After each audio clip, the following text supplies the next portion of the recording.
ما أنفقتم من شيء فهو يخلفه وهو خير الرازقين ويوم يحشرهم جميعا ثم يقول للملائكة أهؤلاء إياكم كانوا يعبدون قالوا سبحانك أنت ولينا من دونهم بل كانوا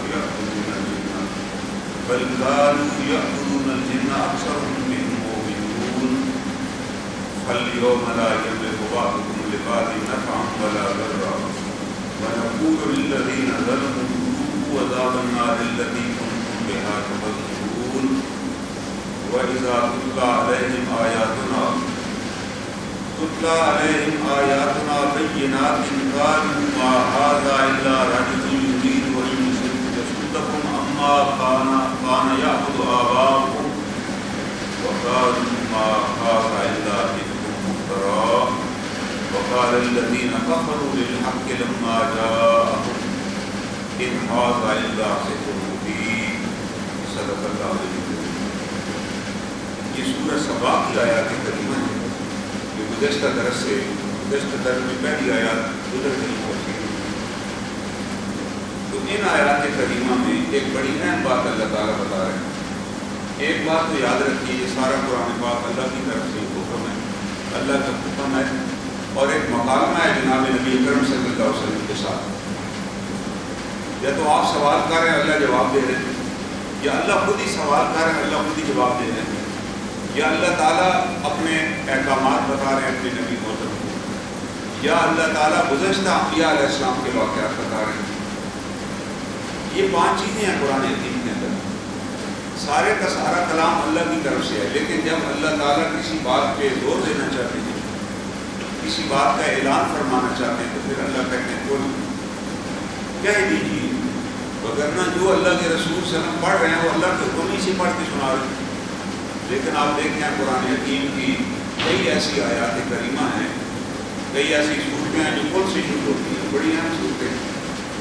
جیسے عربوں میں ایک رواج تھا، وہ جب بھی کسی بندے سے بات کرتے یا کوئی بندہ کہیں آتا بات کرنے کے لیے، تو اپنا پہلے تعارف کراتا کہ میں فلاں ہوں اور فلاں کا بیٹا ہوں۔ اس کے علاوہ تو بات ہی نہیں سنتے تھے کہ بھائی آپ ہیں، پہلے بتایا ہوئے آپ ہیں کون۔ وہ پہلے آ کے بتاتے کہ میں علی بن نبی طالب ہوں اور میرا تعلق بنو ہاشم سے۔ بس اب ان کو پوری تاریخ ان کے سامنے آ جاتی کہ یہ کون شخصیت ہے جو ان سے بات کرنا چاہتے ہیں۔ آپ یہاں بھی صحابہ کرام کے نام دیکھیں گے کہ ہر صحابی کے ساتھ اس کے والد صاحب کا نام دیا ہوا، عمر بن الخطاب، عثمان بن عفان، ابو بکر بن عبداللہ، ہر جگہ ان کے والد کا نام دیا ہوا۔ وجہ یہ ساتھ پھر آگے جب آگے بات بنتی ہے تو قبیلے کا نام آتا ہے۔ جب اللہ کے رسول صلی اللہ علیہ وسلم نے لوگوں کو اللہ کا پیغام پہنچایا کہ تم اللہ کے سوا کسی اور کی عبادت نہ کرو، انہیں فوراً آگے سے سوال کے لیے اللہ کون ہے؟ جو عرب کے بالکل بدو تھے بیچارے، جنہیں نے بس نام سنا ہوا تھا اللہ کا، کہتے کہ اللہ کا تو حسب نسب بھی تو بتائیں نا، اللہ کون ہے جناب یہ، ان کا کیا حسب نسب ہے؟ اللہ نے فوراً جواب دیا، میرا تعارف کرا دیجیے، قل هو اللہ احد، واحد نہیں تھا۔ واحد کا مطلب ہوتا ہے واحد بھی ہے اور دو بھی ہو سکتے ہیں، آگ کا مطلب ہے اکیلا۔ واحد اور آگ میں فرق ہے۔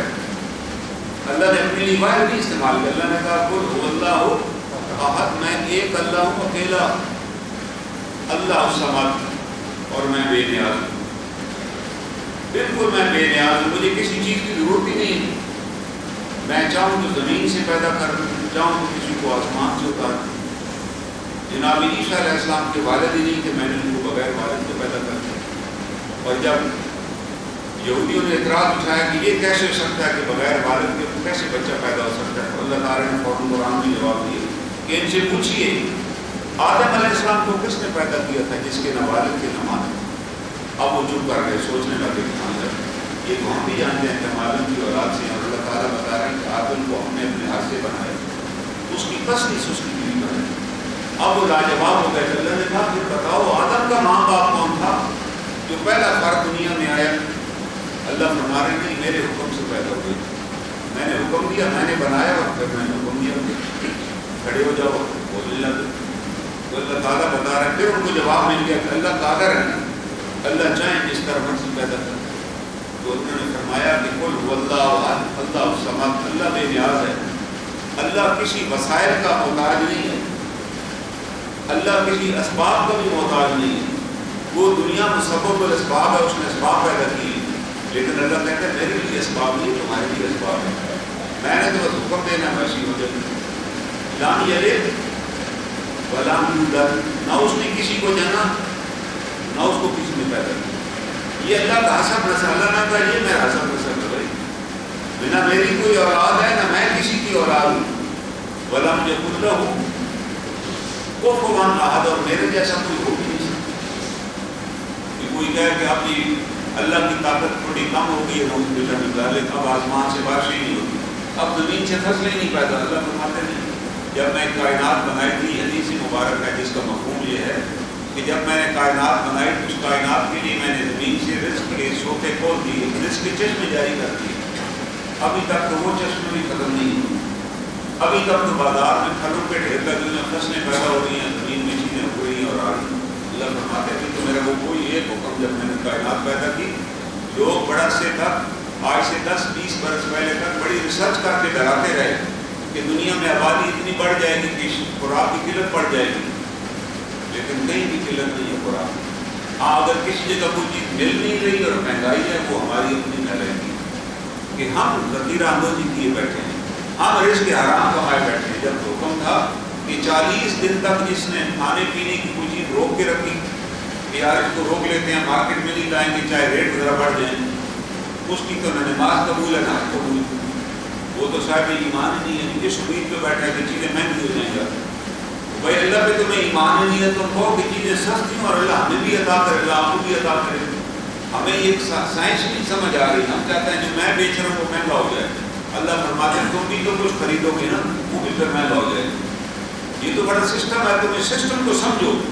اور اس آیت کریمہ میں اللہ تعالیٰ وہ بات ہمیں سمجھا رہا ہے، اور اللہ تعالیٰ فرماتے ہیں خود اے نبی محترم اعلان کر دیجیے، پورا قرآن ہی اعلان ہے لیکن یہاں ہو رہا ہے، اعلان کر دیجیے۔ کیا اعلان کیجیے؟ اعلان یہ ہے ان ربی، کہ بے شک جو میرا رب ہے، ربی کا مطلب ہے میرا رب۔ اے نبی محترم اعلان کیجیے جو میرا رب ہے نا، یبسط الرزق لمن یشاء، جس کا چاہتا ہے رزق اس کا رزق وسیع کر دیتا ہے۔ باسط اللہ کا ایک نام ہے، یا باسط، جو اللہ کا یہ نام کبھی کثرت ذکر کرتا ہے اللہ اس کے رزق بھی روک دیتے ہیں۔ ہر نام کے اثرات ہیں، یہ اللہ کا ایک نام ہے یا باسط، جو کثرت سے جس کا بھی رزق کرے گا اللہ اس کا رزق کھول دے گا۔ تو یہاں اللہ تعالیٰ فرماتے ہیں آپ بتائیے رزق میرے اختیار میں ہے، رزق میں کھولتا ہوں، میرے اختیار میں ہے۔ اور ساتھ یہ بھی بتایا، یہ بھی بتائی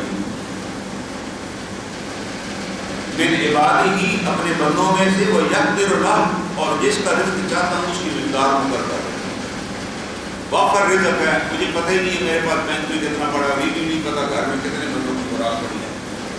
ایک وہ آدمی ہے جس کی مقدار مقرر ہوتا ہے، نہیں میرے پاس تو اس وقت ہے 5000 روپے، میرے گھر تو دانے ہی نہیں ہے، میرے گھر تو کل باٹا ہی نہیں۔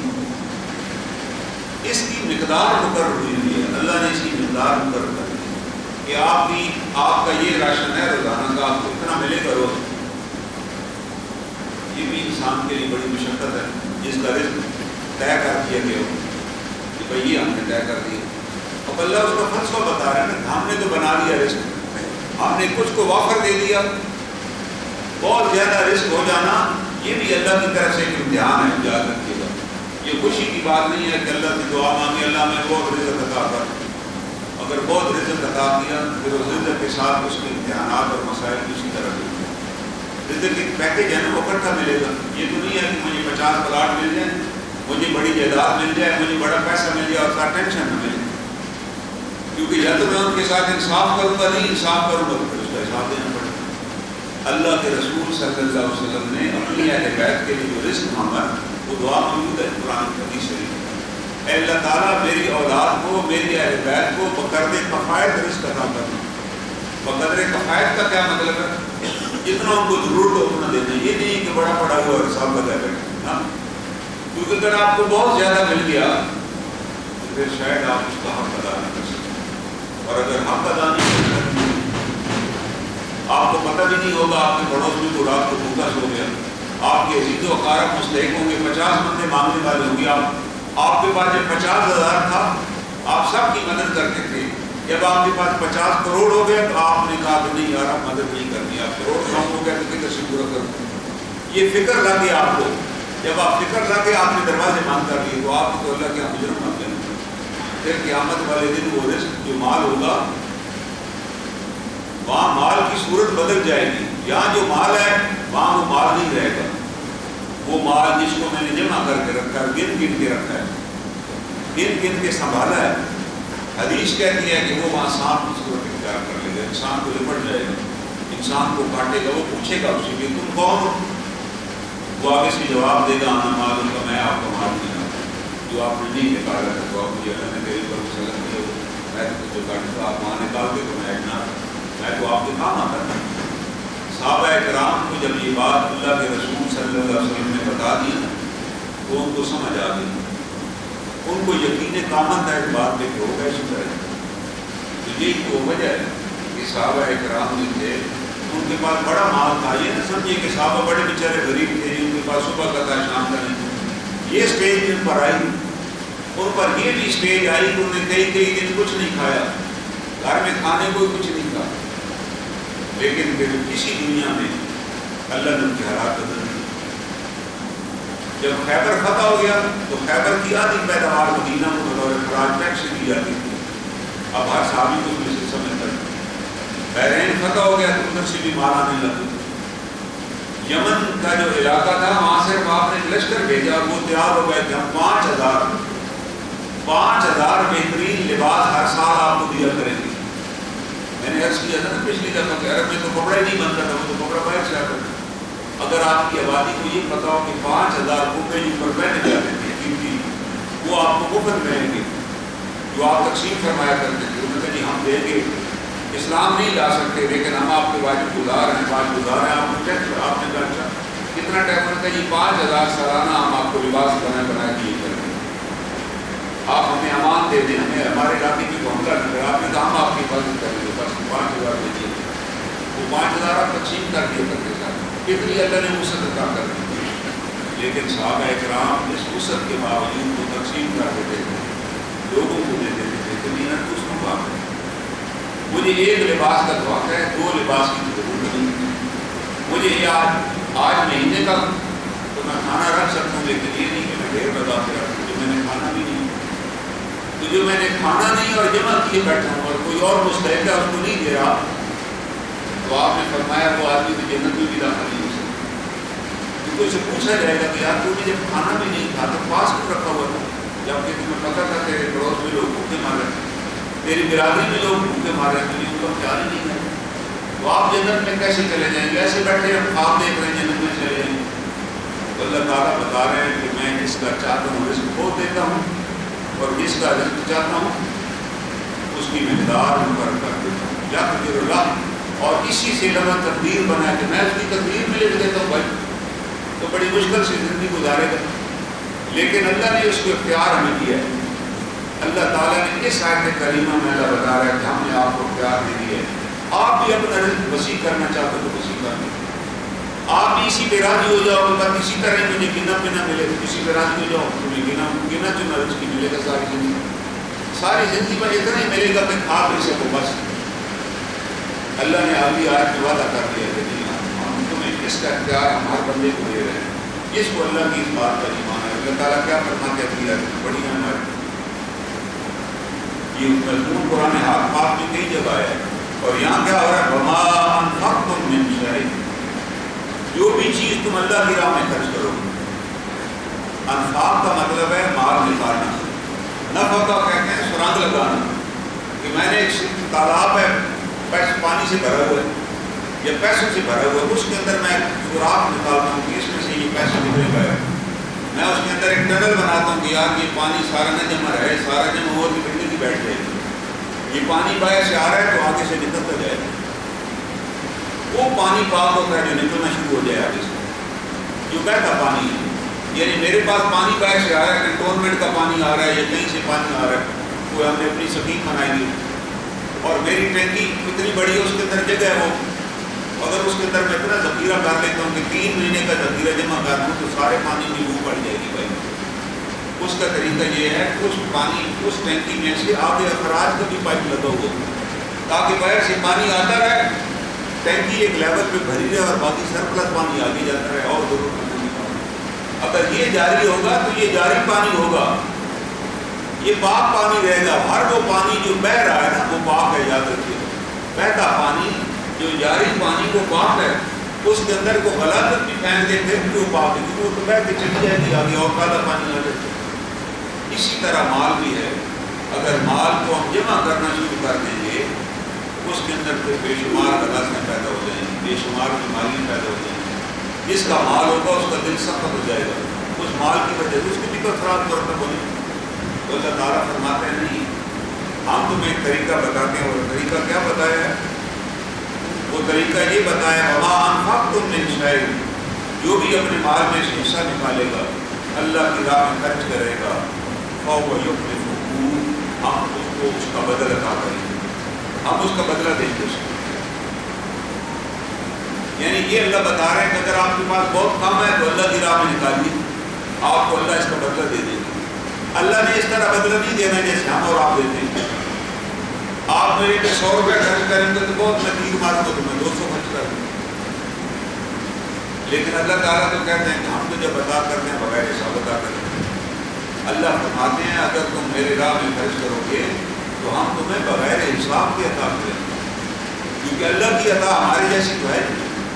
تو اللہ تعالیٰ ہمیں رسول بتا رہے ہیں کہ بھائی, اور آج صحابی نے پوچھا کہ اللہ کے رسول صلی اللہ علیہ وسلم میرے پاس تو نہیں کھجوریں ہیں تو میں کیا مال خرچ کروں؟ آپ نے فرمایا اگر تم افطار کسی کو کرا دو گے تمہیں اللہ بڑا اجر عطا کرے. کچھ نہیں کہ میرے پاس افطار کرانے کے لیے تو کھانے کا بندوبست تو ہے نہیں کسی کو بٹھا کے کھانا کھلاؤں. آپ نے کہا اگر تم ایک گھوٹ پانی بھی کسی کو پلا دو گے تو یہ تیری طرف سے افطاری ہو جائے گی. آپ اندازہ لگائیں نا, جن علاقوں میں پانی نہیں ہوتا یا ایک مسافر آ جائے اور وہ کہ مجھے پانی چاہیے تو اس کے لیے وہ پانی کا گلاس بہت بڑی نعمت ہے. اگر آپ غور فرمائیں تو جو صحرائی علاقے ہوتے تھے وہاں جو پانی پلا دیتا تھا تو اس کو مرید ہو جاتے تھے کہ یار اس نے بھوک نہیں دیتی. ہمارے علاقے میں بزرگ تھے, 2 وہ بھائی تھے, شاہی فوج میں تھے, فوج چھوڑ کر آ گئے, ان کو بہت کچھ ملا. انہوں نے کہا یار ہم اپنے علاقے میں آ گئے, ہم کیا کریں وہاں پر. ایسی سارا دن بیٹھ کر صحت مند تھی, اپنے زمانے کے بڑے علاقہ. انہوں نے کہا کہ نہیں ہم بیٹھیں گے نہیں یار.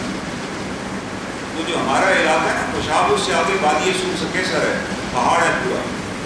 خوشاب سے لے کے پہاڑ تک کوئی پانی کا ذریعہ نہیں تھا وہاں پر. لوگ آتے تھے اور راستے میں وہ 15-20 کلومیٹر کے دوران بھی کئی دفعہ لوگ بہت ہو جاتے تھے پانی نہیں. یہ رستہ بھول گئے, کسی اور گاڑی میں چلے گئے تو پانی تھا. انہیں کہا نہیں آگے تو کوئی بڑا دونوں میں اس علاقے میں پانی نہیں. وہ دونوں بھائی پھر دریا سے پانی بھر لیتے مشکیزوں میں, اور اس پہاڑ کے راستے کے اوپر ایک جگہ انہوں نے بنا لی, ایک تالاب بنا لیا, وہاں جا کر وہ پانی ڈالتے تھے. آج بھی وہ جگہ موجود ہے, اس کو چھبیل کہتے ہیں. اس زمانے میں چھبیل ناموں کا چھبیل ہے. یہ وہ چھبیل ہے کہ یہاں وہ 2 بھائی جو آج سے 400 سال پہلے پانی بھر کے لاتے تھے, اور پھر اس کے بعد بندہ کوئی نہیں مرا, جو بھی اوپر سے آتا اس کو پتا ہوتا کہ چھبیل پہ پانی ملے گا پینے کے لیے. آپ دیکھیں انہوں نے اپنی زندگی میں یہ کام کیا. آج بھی 400 سال ہو چکے ہیں, وہ چھبیل موجود ہے اور لوگ وہاں برکت کے لیے پانی جا کے ڈالتے ہیں کہ یار اس زمانے میں کسی نے پانی ڈالا تھا, لوگ ابھی وہاں سے پانی پیتے. اللہ تعالیٰ بتا رہے ہیں ہم کسی کی نیکی کو ضائع نہیں کر سکتے. اور اس زمانے کے جتنے لوگ ہیں وہ مر کھپ گئے, ان کی قبریں بھی مٹ گئی ہیں, لیکن ان دونوں بھائیوں کی قبریں آج بھی موجود ہیں. اور وہاں آج بھی لوگ جاتے ہیں باقاعدہ فاتح پڑھنے کے لیے. وہاں لوگ جاتے ہیں باقاعدہ فاتح پڑھنے کے لیے. اللہ نے ان کے نام کو زندہ رکھا, ان کی قبریں بھی اللہ نے زندہ رکھی. اللہ بتا رہا ہے بھائی کہ بھائی یہ وہ بندے ہیں تمہیں نفع نقصان نہیں پہنچا سکتے. ہم ان قبروں کے اوپر جا کے سجدہ کرتے ہیں, ان سے مانگتے ہیں. اللہ تعالیٰ فرما رہے ہیں بھائی یہ دیکھو وہ کیوں زندہ ان کی قبریں, تم کیوں وہاں بیٹھ کے قرآن پڑھتے ہو. انہوں نے ایک خیر کا کام کیا. اس زمانے میں پانی کی ضرورت تھی, انہوں نے پانی پہنچایا. زندگی بھر وہ دونوں بھائی پانی بھر بھر کے لے جاتے رہے. کوئی پیسہ نہیں لیا کسی سے, تو یار ہم صحت مند ہیں, ہمارے پاس بہت کچھ ہے, ہم دونوں بھائی کیوں نہ صبح سویرے وہ فجر کے وقت اٹھتے نہیں، پتہ نہیں کب نماز پڑھتے، اور فجر سورج نکلنے سے پہلے پہلے اس علاقے میں 6-7 کلو میٹر جا کے وہ پانی بھر دیتے، پھر شام کو پانی پہنچا دیتے۔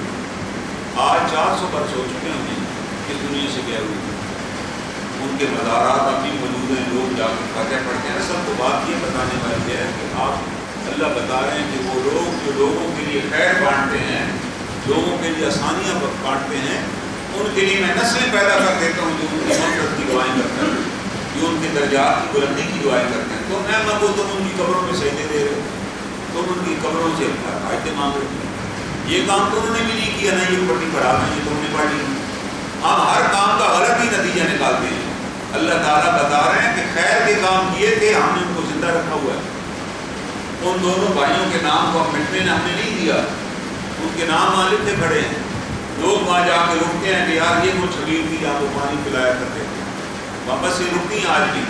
اللہ تعالیٰ بتا رہے ہیں، اللہ تعالیٰ یہ بتا رہے ہیں کہ میں یخلف ہوں، میں اس کا بدلہ ادا کروں گا۔ زندگی بھر ان کی عزت رہی پوری علاقے میں، آج 400 برس ہو چکے ہیں، آج بھی ان کی عزت قائم ہے۔ لوگ ان کا نام رحمۃ اللہ علیہ، ورنہ کتنے فوجی مار گئے، لوگ مرحوم بھی نہیں ساتھ رہتے، لیکن ان کے نام کے ساتھ رحمۃ اللہ علیہ لکھا جاتا ہے، رحمۃ اللہ علیہ پڑھا جاتا ہے۔ اللہ تعالیٰ بتا رہے ہیں بھائی انہیں یخلف ہوں، ہم نے بدلہ ان کو دینا ہے بھائی۔ اور جب اللہ بدلہ ادا کرتے ہیں، وہ بدلہ دونوں جہانوں کے لیے کافی ہوتا ہے۔ تو صحابی نے عرض کی کہ میں تو نہیں، آپ نے کہا بھائی آپ کو میں نے کدھر کہا ہے کھانا کھلا دیں، آپ پانی پلا سکتے ہیں؟ آپ نے کہا تم ایک گھونٹ بھی پانی پلا دو گے تو تیرے لیے وہ کافی ہے، کہ تو نے اپنے مسائل دے دیے۔ اور اگر آپ ایک صحابی کو کہا کہ اگر تم آدھی کھجور بھی دے سکو، بعض اوقات بندہ سفر میں ہوتا ہے وہ کھجور پاس رکھ لیتا ہے کہ افطاری کروں، آپ نے کہا اگر تم آدھی کھجور بھی کسی کو دو گے، وہ تمہارے اور جہنم کے درمیان ایک کاٹ بن جائے گی۔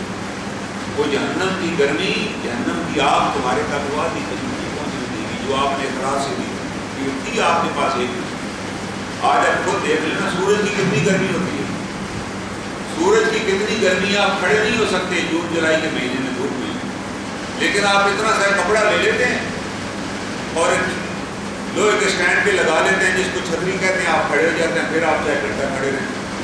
وہ چھتری کا کپڑا جو ہے نا، معمولی سا کپڑا ہوتا ہے، وہ آپ کو دھوپ سے بچاتا ہے۔ تو اللہ تعالیٰ بتا رہے ہیں کہ وہ خلوص کے ساتھ دی ہوئی آدھی کھجور، وہ تمہاری چھتری نہیں، وہ تو بہت بڑی چیز ہے تم نے دی ہے، وہ تو جنت کی حرارت تم تک پہنچنے نہیں دے گی، وہ دیوار ہم بنا دیں گے۔ اور جناب رسول مقبول صلی اللہ علیہ وسلم نے فرمایا کہ اللہ تعالیٰ تمہارے صدقوں کو پالتے ہیں، جیسے ایک اونٹ کا بچہ ہوتا ہے، آپ نے کسی کو بچہ دیا، وہ بچہ بڑا ہو گیا، آپ کے صدقات اللہ پالتے ہیں۔ جس اخلاص سے آپ نے دیا ہوگا، اللہ آپ کو وہاں جب اجر عطا کریں گے، وہ اجر آپ کو وہ پہاڑ کے سونے سے زیادہ عطا کریں گے۔ کہ آپ کے پاس آئیے، کسی صحابی کے بارے میں کسی شخص نے شکوہ کیا، تو اللہ کے رسول صلی اللہ علیہ وسلم نے اس نے شکایت کی، اور شکایت کرنے والے بھی عام صحابی نہیں تھے۔ حضرت خالد بن ولید، جن کے بارے میں رسول اللہ صلی اللہ علیہ وسلم نے فرمایا السیف من سیف اللہ، کہ وہ اللہ کی تلواروں میں سے ایک تلوار ہے، وہ ایک لشکر پہ بھیجے گئے، اور اس لشکر کی کمان خالد بن ولید کے پاس ہے، اور اس لشکر کے اندر عبد الرحمن بن عوف بھی تھے، وہ صحابی تھے، عشرہ مبشرہ میں سے تھے عبد الرحمن بن عوف، جب سب سے پہلے جو لوگ ایمان لائے تھے ان میں سے تھے۔ حضرت خالد بن ولید ایمان لائے تھے فتح مکہ سے تھوڑا پہلے، بعد میں آئے جب دیکھ لیا کہ مکہ فتح ہونے والا ہے، لوگوں نے ہتھیار ڈالنے شروع کر دی، مان لیا ان کے دل میں ایمان بیٹھ گیا۔ آپ نے لشکر کی قیادت ان کی ذمہ ڈال دی خالد، کیوں کہ حضور صلی اللہ علیہ وسلم کا جو زندگی کا انتخاب تھا نا، جو آپ نے تربیت کی کہ ہر آدمی اس آدمی کو وہ منصب دیا جائے جس کا وہ اہل ہے، یہ نہ کہا جائے کہ یار یہ میرا قریبی ہے اس کو یہ آئے تو میرا غرق ملک ایسے ہی ہو گیا نا، کہ ہم نے ہر نائب کو منصب دیا کہ یار یہ ہمارا پارٹی کا ہے، یہ ہمارا قریبی ہے، اس کی سفارہ ہے، جس کو یہاں لگا دو۔ اللہ کے رسول صلی اللہ علیہ وسلم نے جو مناسب عطا کیے، جو قاضی لگائے، جو حاکم لگائے، جو جرنیل لگائے، وہ میرٹ پر لگا۔ مجھے پتہ تھا خالد بن ولید ایک جنرل ہے جو جب مشرکین مکہ کی طرف سے بھی آتا تھا تو عہد میں اس نے ہمارے 70 بندے شہید کر دیے۔ حضرت خالد بن ولید ہی شہید کرنے والے تھے۔ اب وہ ایمان لے آئے، اب آپ نے کہا جی ان کو میں مسجد میں بٹھا دوں، کیا مسجد کے معاملات دیکھیں؟ آج ہم اسی طرح کرتے ہیں کہ جناب کو بہت معتبر ہے جو جنگ کا ہے اس کو ہم مسجد میں بٹھا دیں گے کہ آپ مسجد کی اینٹیں گرے اور تعمیر کرائیں، اور جو نلائق تعمیر بھی نہیں کرا سکتا اس کو ہم کسی عہدے پہ لگا دیں گے، وہ وہاں بھی بیڑا غرق کرے گا، یہ یہاں بھی فٹ ہوگا۔ آپ نے تمام منصب ان لوگوں کو دیے جو ان کے اہل تھے۔ آپ نے کہا خالد کو کمان دے دی، اب خالد نے ایک وہاں فیصلہ کیا، اس فیصلے پہ عبدالرحمن بن عوف نے اعتراض کیا۔ فیصلہ تو خالد بن ولید کا ہی نافذ جو کمانڈر تھے، لیکن خالد بن ولید نے آپ کی شکایت کی عبدالرحمن بن عوف کو، نہیں میرے ساتھ آپ نے نہیں کیا، کا ارادہ۔ آپ نے بتایا کہ خالد میرے صحابہ کے بارے میں اللہ سے ڈرو، بھائی تم تو آج آئے ہو اور ہم نے آپ کو کمانڈ دے دی ہے، لیکن ان کے معاملے میں اللہ سے ڈرو۔ یہ وہ لوگ ہیں کہ جنہوں نے اپنے زمانے میں اگر جو بھی مٹھی بھر دی ہوگی تو اس کا اجر تو اللہ پہاڑ کے برابر ان کو عطا کرے گا۔ تمہاری نیکیاں ان کا مقابلہ کیسے کر سکتی ہیں؟ آپ نے بتا دیا کہ یہ وہ لوگ تھے جب میں ان کو دین کی دعوت دی یہ فوراً ایمان لے آئے۔ ایک آدمی 20 سال بعد حالات دے کر ایمان لے آیا، اس کا اور اس کا اجر تو برابر نہیں۔ اس آپ نے بتا دیا بھائی نہیں خالد تم السیف من سیف اللہ ہو، لیکن خبردار رہنا عبدالرحمن بن عوف کے بارے میں، یہ تو سب کچھ لٹا کے آ گئے۔ اللہ تعالیٰ نے حضور علیہ السلام نے بتا دیا کہ نہیں بھائی اس کا اخلاص دیکھا جائے گا، اس کا دیکھا کس اخلاص کے ساتھ اس کی کیا قربانی کی، اس لیے اس کی قربانی کی اہمیت لگائی جائے گی، اللہ اس حساب سے اسے ادا کریں۔ اگر آپ کے پاس کام بھی ہے پھر بھی اللہ کی راہ میں خرچ کریں۔ اللہ تعالیٰ تو وعدہ فرما رہے ہیں وہ یخلفہ، میں اس کا بدل عطا کروں گا۔ اسی طرح حضور اکرم صلی اللہ علیہ وسلم اپنے پھوپھی زاد بھائی کے گھر تشریف لے گئے، حضرت زبیر کے ساتھ پاس۔ حضرت زبیر بن العوام رضی اللہ، وہ آپ کی پھوپھی کے بیٹے تھے، حضرت صفیہ کے بیٹے تھے، یہ بھی عشرہ مبشرہ میں سے تھے۔ ایک نوجوان لڑکے تھے جب اللہ کے رسول صلی اللہ علیہ وسلم نے اسلام کی دعوت دی، یہ بھی ان 10 لوگوں میں سے تھی جو پہلے اسلام قبول کیا۔ ان کو پتہ چلا کچھ مشرکین مکہ نے حضور صلی اللہ علیہ وسلم پر حملہ کر دیا حرم میں۔ حضرت زبیر کو پتہ چلا، وہ گھر میں تھے، نوجوان لڑکے تھے، فوراً تلوار لی اور بھاگ کھڑے۔ لوگوں نے وہاں بیچ بچاؤ کرا دیا، تو آپ آ رہے تھے رستے میں زبیر کو دیکھ کر تلوار لے کے بھاگے جا، کہاں جا رہے؟ آپ مجھے تو پتہ چلا آپ پر حملہ ہو۔ تو آپ نے کہا کہ تم کیا کرتے اکیلے؟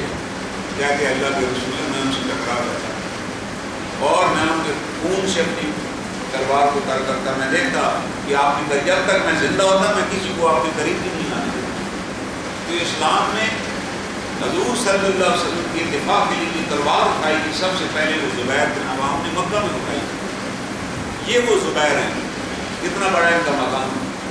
اب ان کے گھر آپ تشریف لائے تو ان کی اہلیہ نے کہا کہ ہمارا گزارا، پوچھا کیسے گزارا ہو رہا ہے؟ ہجرت کر کے آئے تھے، بڑے تاجر تھے، یہاں تو سب کو چھوڑ کے آ گئے تھے۔ آپ نے پوچھا اور ان کی اہلیہ کون تھی؟ ان کا نام تھا حضرت اسماء بنت ابو بکر رضی اللہ تعالیٰ، حضرت بکر کی بیٹی تھی وہ۔ حضور صلی اللہ علیہ وسلم سے دوہرا رشتہ تھا، حضرت عائشہ رضی اللہ تعالیٰ عنہا کی بڑی بہن تھی۔ آپ نے ان سے پوچھا بہن جی بتائیے گزارا کیسے ہو رہا ہے؟ انہوں نے کہا کہ اللہ کے رسول صلی اللہ علیہ وسلم گزارا تھوڑا مشکل ہے، بڑی تنگی ہے۔ آپ نے کہا کس طرح خرچ کرتی ہو؟ کہتا بس گن گن کے خرچ کرتی ہوں، بس کسی کو 8 آنے دے دیے، کسی کو درہم دے دیے۔ آپ نے کہا نا بغیر گنے خرچ کیا کرو، جب وہ مستحق آئے تو بغیر گنے دیا کرو اسے، اللہ تعالیٰ تمہیں بھی بغیر حساب عطا کرے گا۔ یہ آپ نے بتایا۔ پھر اسی طرح نے خرچ کرنا شروع کیا، یہاں تک کہ عبداللہ بن زبیر حضرت زبیر شہید ہو گئے، حضور صلی اللہ علیہ وسلم کا زمانہ گزر گیا، عبداللہ بن زبیر کا زمانہ آ گیا۔ اور عبداللہ بن زبیر سے کسی نے پوچھا، انہوں نے کہا کہ میرے والد ایک جاگیر چھوڑ گئے تھے، جگہ چھوڑ گئے تھے جو مجھے ملی۔ میرے والد کے پاس، میرے والد بڑے مقروض تھے جب فوت ہوئے۔ کیوں مقروض تھے؟ کہ لوگ ان کے پاس آ کے امانتیں رکھتے کہ یہ میرے لیے 10,000 روپے رکھے میں کہیں جا رہا ہوں۔ وہ کہتے نہیں امانت نہیں رکھوں گا، یہ 10,000 تم مجھے ادھار دے دو، کیونکہ تیری امانت ہوگی تو میں خرچ نہیں کر سکوں گا، اور یہ میرے پاس پیسے جو ہے وہ مستحق آئے تو میں اس کی کیسے مدد کروں گا، تو تم مجھے ادھار دے دو، میں واپس تو کروں گا تمہیں۔ ظاہر ہے وہ صحابی رسول کے سب کو پتہ ہے واپس کریں گے، تو وہ دے جاتے۔ نتیجہ یہ نکلتا جو بھی مستحق آتا وہ پیسے بانٹ دیتے۔